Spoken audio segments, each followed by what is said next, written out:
Hello everyone, आज हम जानेंगे कि व्हाट इज सेल। ठीक है। तो cell is a basic structural and functional unit of all living organism. Basic यानी कि ये काफ़ी ही बेसिक चीज़ है जो कि हर लिविंग ऑर्गेनिज्म में पाया जाता है and it is very important as well. ठीक है। यानी कि हम ये कह सकते हैं कि ये काफ़ी फंडामेंटल यूनिट होती है ऑफ लाइफ। स्ट्रक्चरल इसीलिए क्योंकि सेल सेल मिलके ही पूरा ऑर्गेनिज्म तैयार होता है ना।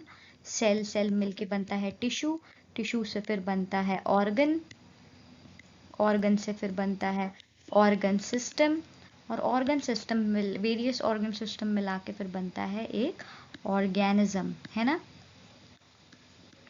तो इवेंचुअली जो स्ट्रक्चर जो है वो प्रोवाइड किया जाता है through cells, that's why we call it as a structural unit. Okay, and it is a functional unit as well. ठीक है, क्योंकि cell is the smallest part of the living organism which provides all the life processes. ठीक है, life processes यानी कि जो भी processes are mandatory to keep the cell living और ऑर्गेनिज्म लिविंग, उसको हम life processes कहते हैं। Life processes includes respiration, digestion and all those things, they are carried out in the cell itself. Okay, so cell is basic, structural and functional unit of all the living organisms. Okay, उसके बाद अब हम लोग देखेंगे कि एक basic cell में ना क्या होता है, न्यूक्लियस प्रेजेंट होता है, right. This is a basic structure of cell which you might have seen very often. ठीक है, तो यहाँ पे आप देख रहे हो what is this, this is nucleus. Okay, so जो ये न्यूक्लियस होता है, इस न्यूक्लियस के अंदर प्रेजेंट होता है जेनेटिक मटेरियल। ठीक है, जेनेटिक मटेरियल यानी कि एक ऐसा चीज आप कह सकते हो जो कि फ्रॉम पेरेंट टू ऑफस्प्रिंग जाता है और ये डिफाइन करता है कि वो ऑर्गेनिज्म कैसा दिखेगा, उसका कैसा स्ट्रक्चर होगा।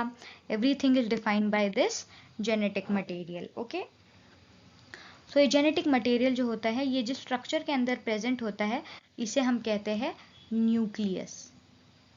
ओके, अब कुछ सेल्स में ये जो न्यूक्लियस होता है, ये एक मेम्ब्रेन के द्वारा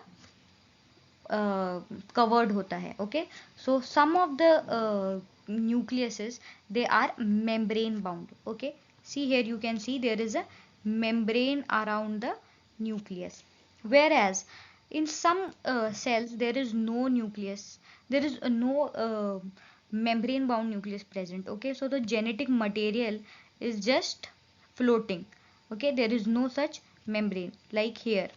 ओके, और इस मेम्ब्रेन के बेसिस पे, on the basis of presence and absence of nuclear membrane, we have differentiated cells into two types, eukaryotes and prokaryotes। Okay, यहां पर आप देखोगे this word is made up of two words, eu plus karyon. Okay, eu means true, okay, and carrion means nucleus. Okay, यहां पर आप देखोगे pro यानी कि प्रिमिटिव